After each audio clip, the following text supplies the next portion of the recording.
तो दरभंगा में कुशेश्वर स्थान में सीएम नीतीश कुमार जनसंवाद कर रहे हैं। हम तस्वीरों से आपको जोड़ रहे हैं। तो यहाँ पर सीएम का कार्यक्रम है जहां महिलाओं ने पौधा देकर उनका स्वागत किया है और एक बड़ी भीड़ है उन्हें सुनने के लिए कि सीएम वहां पर क्या सौगात देने वाले हैं, क्या प्लान है, सरकार क्या चाहती है। और लोगों ने सीएम से कुशेश्वर स्थान में डिग्री कॉलेज, इंजीनियरिंग कॉलेज, अस्पताल खोलने की मांग की है ताकि कुशेश्वर स्थान सबकी बराबरी में आ सके।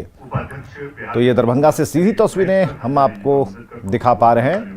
मंच पर तमाम मंत्रियों के साथ सीएम मौजूद हैं और लोगों का सीएम से कई बिंदुओं पर आग्रह भी है कि यहाँ पर विकास के काम हों, जो रुके हुए हैं, जो अवरोध है उसे दूर किया जाए और उससे गति प्रदान की जाए। कुशेश्वर स्थान में सीएम का जनसंवाद कार्यक्रम और ये तस्वीरें वहीं की हम दिखा रहे हैं।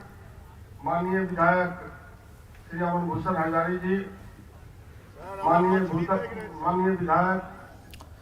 देश और बिहार में कोरोना के बढ़ते मामलों को देखते हुए बिहार सरकार ने नई गाइडलाइन जारी की है। नई गाइडलाइन के तहत शिक्षण संस्थानों को ऑनलाइन क्लास चलाने को कहा गया है और साथ ही स्वास्थ्य विभाग को प्रत्येक दिन 2 लाख जांच करने के निर्देश दिए गए हैं। इसके अलावा सिनेमा हॉल और दूसरे मनोरंजन संस्थानों को 50% लोगों के साथ ही संचालन की अनुमति दी गई है। और नई गाइडलाइन के बारे में ज्यादा जानकारी दे रहे हैं हमारे सहयोगी अमित कुमार। कोरोना के नए वेरिएंट को देखते हुए राज्य सरकार ने नई गाइडलाइन जारी की है और कल जो है ये गाइडलाइन जारी हुई है, सचिवालय से जो है ये गाइडलाइन जारी हुई है। और बताते चले कि जो राज्य सरकार है उनके नई गाइडलाइन के तहत शिक्षण संस्थानों से कहा गया है कि ऑनलाइन शिक्षा का माध्यम लगातार जारी रखें। शिक्षा विभाग के द्वारा बिहार राज्य आपदा प्रबंधन प्राधिकार के सहयोग से सोशल डिस्टेंसिंग और मास्क पहनने से संबंधित कोविड-19 की जानकारी बच्चों को दी जाए और उसके साथ साथ उनके माध्यम से अभिभावक को भी जागरूक किया जाए। इसके अलावा सभी प्रकार के सामाजिक, राजनीतिक, मनोरंजन, खेलकूद, शैक्षणिक, सांस्कृतिक, धार्मिक आयोजन कोविड-19 प्रोटोकॉल के तहत हो। इसके अलावा सभी सिनेमा हॉल में और जिम जहां पे लोग जाते हैं मनोरंजन के लिए, व्यायाम करने के लिए, वहां 50% उपस्थिति के साथ ही खुले रहें। इसके अलावा वहां भी प्रोटोकॉल का उल्लंघन किसी भी हाल में वो नहीं हो और उसे अगर कोई करता है तो उसके खिलाफ कानूनी कार्रवाई की जाए।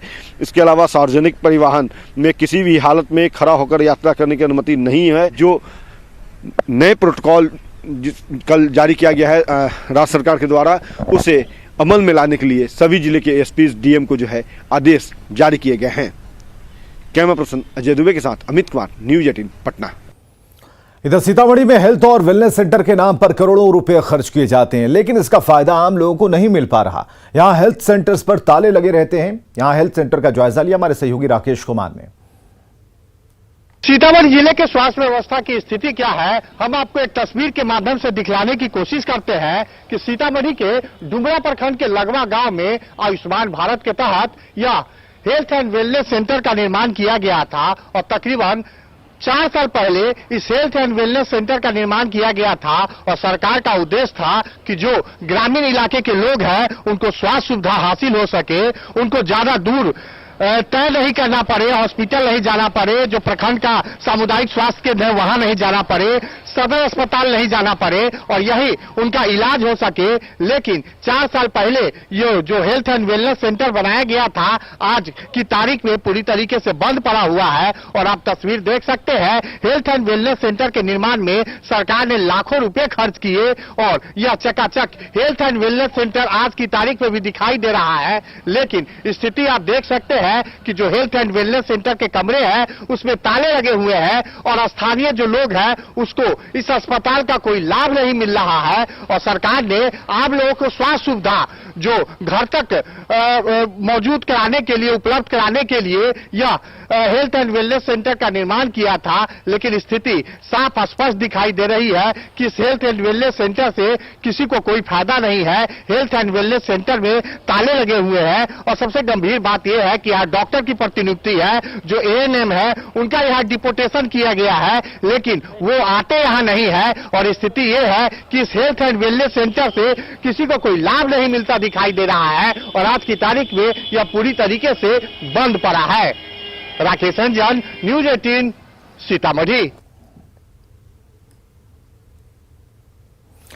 मधेपुरा के किसान अब आपकी थाली में काला चावल परोसने की तैयारी में हैं। ये चावल देखने में भले काली हो, लेकिन आपके स्वास्थ्य के लिए काफी लाभकारी हो सकता है। जिला कृषि पदाधिकारी खुद इस चावल की खेती देखने पहुंचे और उसे बहुत गुणकारी बताया। मौके से ज्यादा जानकारी दे रहे हमारे सहयोगी तुरबसु। मधेपुरा में कृषि अनुसंधान के नए नए आयाम जुड़ रहे हैं। हम खड़े हैं मधेपुरा के शंकरपुर प्रखंड के बैराड़ी प्रखंड में पंचायत में, और यहाँ पे आप देख सकते हैं जो काला धान जो है, ये धान जो आप देख रहे हैं, ये एकदम से काली धान जो है वो हमारे हाथ में है। ये कोई खराब नहीं हुआ है, बल्कि इसका प्रभेद जो है वो काला धान का है। और इसके उपजाने वाले जो किसान हैं वो हमारे साथ हैं, उनसे बात करते हैं क्या खासियत है इस धान की।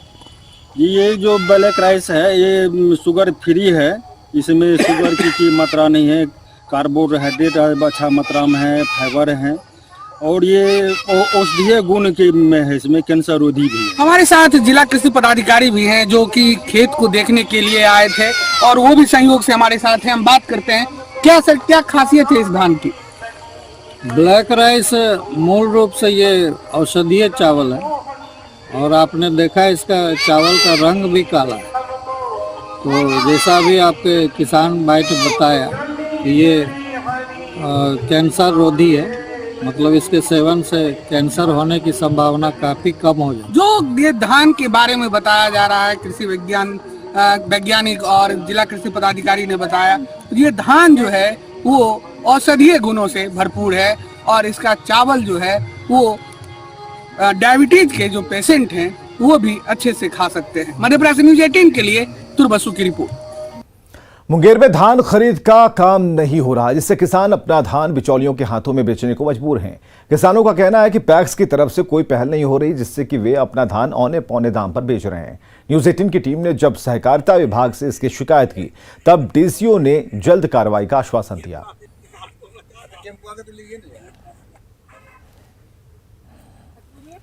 टैक्स वाला जब आएगा भी तो उस वक्त में आएगा जब तक हम लूट चुके रहेंगे, इसलिए कि हम लोग जो किसान आदमी हैं, खेती करते हैं, तो किसी से लेन देन करके कर्ज नगद उधार करके हम लोग करते हैं। धान कटते ही कर्ज लेने वाला जो है वो सर पे आ जाता है कि भाई आपका धान कट गया, आप हमको पैसा दीजिए। तो पैसा भी देना है, प्लस उसमें रबी फसल का भी लगाव करना है, उसमें भी खर्च होता है। जी नहीं, कभी आज तक आए भी नहीं है और ना आए। क्या फैक्स वाले जब हमको भेटे मुलाकात नहीं है फैक्स वाले से, कुछ नहीं, कभी वो फैक्स वाला आ ही नहीं है यहाँ। जिस तरह से आपने बताया कि वहाँ पर कुछ किसानों का हो रहा है कि धान परचेज नहीं कर रहा है, तो ये तो जरूरी है कि किसान जो को खरीदना बेचना है उसका कृषि विभाग के पोर्टल पर रजिस्ट्रेशन होना सबसे फर्स्ट जरूरी है। अगर रजिस्ट्रेशन हो गया है तो जिस भी पैक्स में उसका है कि रजिस्ट्रेशन करवाया तो वहाँ पर धान जाके अपने बेचिए। अगर पैक्स अध्यक्ष नहीं ले रहा है तो हमारे पास शिकायत करें, हम जरूर निपटारा करें। गिरिडीह के सबसे प्रमुख नदी उसरी में करोड़ों की लागत से मरीन ड्राइव बनने जा रहा है। करीब 5 किलोमीटर में बनने वाले मरीन ड्राइव को लेकर प्रक्रिया अंतिम चरण में है। मौके से ज्यादा जानकारी दे रहे हैं हमारे सहयोगी एजाज अहमद। इस वक्त मैं मौजूद हूं गिरिडीह जिले के सबसे प्रमुख नदियों में से एक उसरी नदी के पास। आपको बता दें कि उसरी नदी के दोनों ओर लगभग 4 किलोमीटर के डिस्टेंस में मरीन ड्राइव का निर्माण होना है, और इसका निर्णय यहाँ के विधायक सुधीर कुमार सोनू ने लिया है। मैं आपको पहले बता दूं कि विजुअल के माध्यम से आप देख सकते हैं, ये उसरी नदी है और ये गिरिडीह जिले के सबसे प्रमुख नदी है, और इसके दोनों साइड लगभग 4 से 5 किलोमीटर के एरिया में ये मरीन ड्राइव का निर्माण किया जाएगा, जिसके अनुमानित राशि लगभग 30 करोड़ रुपए बताए जा रहे हैं। मरीन ड्राइव मेरा एक ड्रीम प्रोजेक्ट है जो गिरिडीह के नगरवासियों को तोहफे के तौर पर मैं देना चाहता हूँ।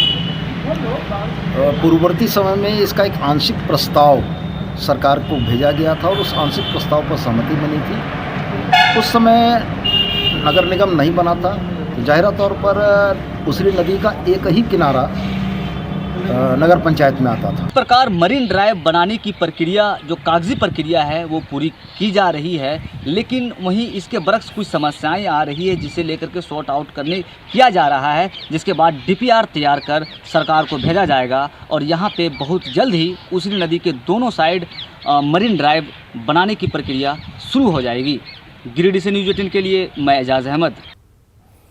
इधर पाकुड़ के जयपुर बरुगा पंचायत में नए पंचायत भवन पर दबंगों ने कब्जा कर लिया है। पंचायत भवन को खाली कराने के लिए पंचायत सेवक ने थाने में आवेदन दिया है और बताया जा रहा है कि अज्ञात लोगों ने पंचायत भवन में पुआल, धान समेत कई सामान रखकर कब्जा कर रखा है। गांव में 25 लाख की लागत से नया पंचायत भवन बनाया गया, लेकिन इस पर कुछ लोगों ने कब्जा जमाया है और सरकारी कार्य में बाधा भी डाल रहे हैं।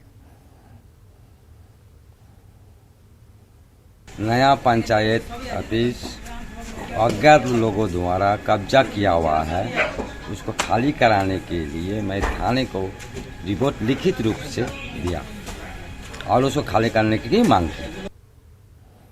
और खबरें लगातार जारी हैं, आप बने रहें हमारे साथ।